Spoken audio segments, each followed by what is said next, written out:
You're absolutely right. I should have made these cookies back in December when it was cookie making time, but it's January. Screw it. I'm making acorn flour cookies. And just so we're clear, yes, I'm talking about these kinds of acorns from an oak tree. So my recipe calls for a half cup of sugar and a half a cup of maple sugar. I don't have regular sugar because I'm allergic to it. So the allulose is great, except that it's not quite as sweet as sugar.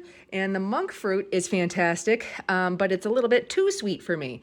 So I think I'm going to do is mix these two into the half cup, and then I'm going to use coconut palm sugar because it's really hard to find maple sugar. I haven't got any, as the quarter cup.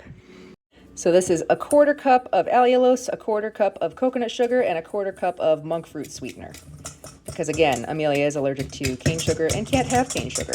If you can have cane sugar, that would probably be easier than all this.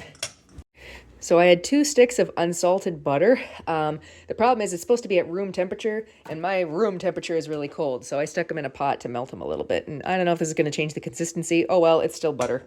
Let's put that in there. And then you stir that around. And then you also want to add some vanilla extract.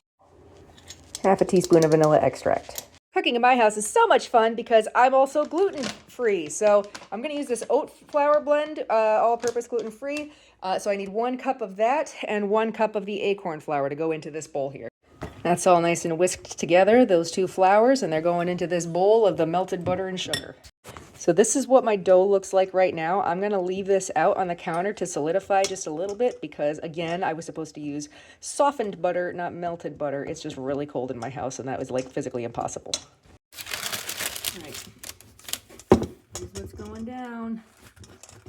It's just cooled enough. It's mostly solid. And I'm going to wrap it up and put it in the freezer.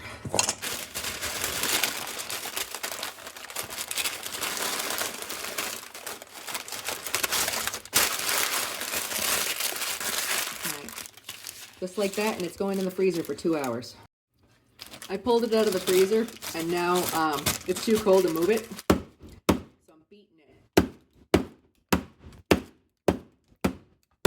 it. So what you're supposed to do is roll this into a log. Then you can cut the frozen chunks off. I didn't do that. I did it wrong. So I'm going to roll these into little balls and put them on the cookie tray and hope that works. All right, they're gonna go in the oven at 350 for 20 minutes.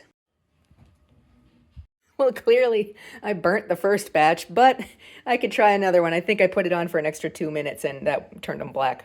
Let's see what happens if I do another batch, not burnt. Okay, this next batch I just pulled out early at about 16 minutes. So the recipe says 23 minutes. I had them in at like 20 minutes the first time, and that's when they turned black. And now this is 16 minutes. This looks pretty good. It might have been, 1 minute less might have been okay.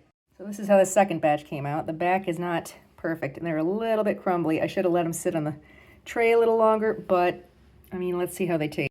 All right, they're crumbling apart a little bit, so this is not perfect, but I'm gonna eat the crumbles. Okay, that's better. I got 3 more cookies in the oven right now. Just FYI, this is my test. I haven't made these gluten-free and sugar-free before. I always made them with like wheat flour and actual sugar. And in that case, they're primo delicious. But I'm allergic to wheat and I'm allergic to sugar now. So the flavor's pretty good. So it seems once they cool down a bit and the butter re-solidifies, they stop falling apart. They're actually in pretty good shape right now. And I've got, 5 minutes left on this. I don't know, what do you think? Should I pull them out a little early? Just to explain a little bit, I am gluten intolerant, which is why I experiment with different gluten-free flours. I usually bake with almond flour, but for this recipe, you really do need some kind of like a grain thing. That's why I tried the oat and buckwheat one, which makes great pancakes, by the way. And I am legitimately allergic to cane sugar. Every time I eat anything made with like white sugar, I get a big rash on my arm. So yay, fantastic.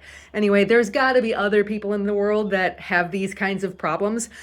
So that's why I figured I'd experiment with this. And I have a whole little class for making the acorn flour.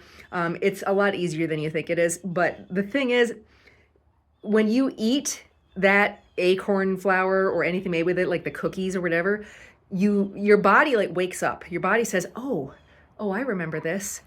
I remember what this flavor was like because it's like an ancestral part of you inside is saying, I needed this flavor. And it's not just the flavor, it's like the minerals and the vitamins and everything that are in the acorns too. All right, that batch looks much better. And there we have it. They're very buttery and not super crispy or crunchy. They're really, really good with a cup of tea. I don't recommend burning them. The burnt ones aren't as good. It actually, so even though the instructions said 23 to 26 minutes with all the gluten-free stuff and no sugar, I would say more like 15 minutes tops, and keep checking on them. So yeah, give it a shot. If you do, let me know how you like it.